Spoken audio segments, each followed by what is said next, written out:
नमस्कार, हम गुड्डू देहाती ले आप लोग के बीच में एक ठो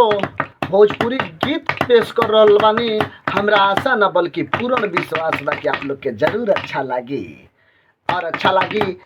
अगर अच्छा लागी तो हमारा चैनल के आप लोग सब्सक्राइब जरूर करब और लाइक करब और एक ठो प्यारा सा कमेंट करब। आप लोग से हमारी यह नहीं हो रहा बा, लेकिन गाना कैसे बा? अरे निकला हो निकला जल्दी आए मैडम, अरे निकला हो निकला जल्दी ए मैडम जी,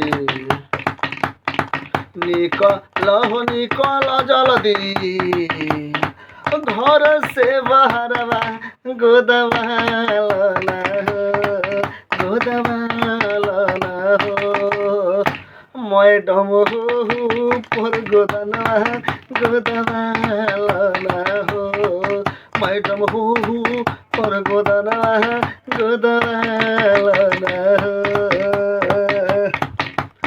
निकल हो निकल जल्दी ए मैडम, निकल हो निकल जल्दी घर से बाहर गोदवाला हो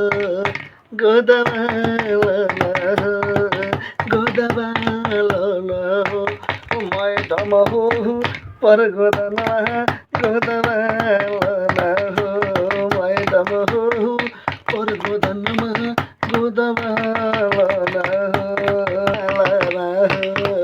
मैडम हो पर गोदनमा योरबू के नाम चाहे भतरू के नाम हो ए मैडम बड़ी बढ़िया गोदिला। योरबू के नाम चाहे भतरू के नाम हो आबो जल्दी गोद दे खाली, अब जल्दी गोद दे खाली बाटे दोनों आम हो ए मैडम, योरबू के नाम चाहे भतरू के नाम हो अब जल्दी गोद दे खाली बा दोनों आम हो देवरा गुडू के चाहे गोदवालो ना, देवरा गुडू के नामा गोदवालो ना हो भौजी हो पर गोदवा ना हो भौजी हो पर गोदनमा ना हो निकल हो निकल जल्दी, निकल हो निकल जल्दी